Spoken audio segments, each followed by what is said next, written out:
शिवतांडव स्तोत्राची कथा नक्की ऐका. वास्तविक सोमवार हा देवतांचे दैवत महादेवाला समर्पित आहे. परंतु आठवड्यातून 7 दिवस आपल्या प्रमुख देवतेची पूजा केल्याने शुभ परिणाम प्राप्त होतात. केवळ मानवच नाही तर शिवभक्तांमध्ये अहंकारी रावणाचे नाव देखील समाविष्ट आहे. तुम्ही सर्वांनी शिवतांडव स्तोत्र ऐकले असेल आणि वाचले असेल. पण तुम्हाला माहीत आहे का शिवतांडव स्तोत्राची उत्पत्ती कशी झाली आणि त्यामागील पौराणिक कथा काय आहे?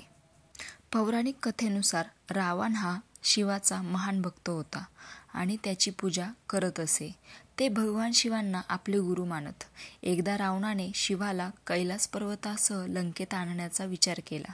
अशा स्थितीत अहंकाराने भरलेला रावण जेव्हा कैलास पर्वताकडे निघाला तेव्हा त्याला भगवान शंकराच्या वाहन नंदीने अडवले आणि कैलासाची सीमा ओलांडू नका असे सांगितले.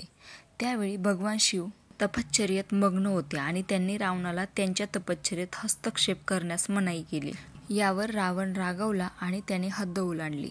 कैलासाने तो पर्वत आपल्या बळावर उचलण्यास सुरुवात करताच महादेवाने तो आपल्या पायाच्या बोटाने दाबला.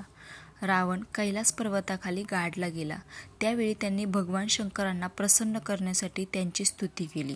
त्या स्तुतीने भगवान शिव प्रसन्न झाले आणि त्यांनी रावणाला मुक्त केले. त्यावेळी रावणाने जी स्तुती केली होती ते शिवतांडव स्तोत्र होते. त्याचे वर्णन वाल्मिकी रामायणातही दिसते. अशा प्रकारे शिवतांडव स्तोत्र रावणाने रचले. नियमितपणे शिवतांडव स्तुती केल्याने हे फायदे मिळतात. ज्योतिषशास्त्रानुसार सोमवारी शिवतांडव स्तोत्राचे पठण स्वतंत्रपणे केल्यास भगवान शंकराची अपार कृपा होते आणि जीवनातील सर्व संकटे संपतात. त्याचवेळी जर तुमच्या कोणत्याही कामात वारंवार अडथळे येत असतील आणि तुम्हाला यश मिळत नसेल तर ह्या स्तोत्राचा नियमित पाठ करा. यामुळे प्रत्येक कामात यश मिळते.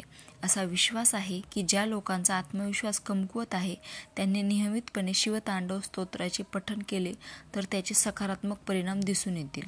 तसेच त्यांचे मनोबलही मजबूत होते.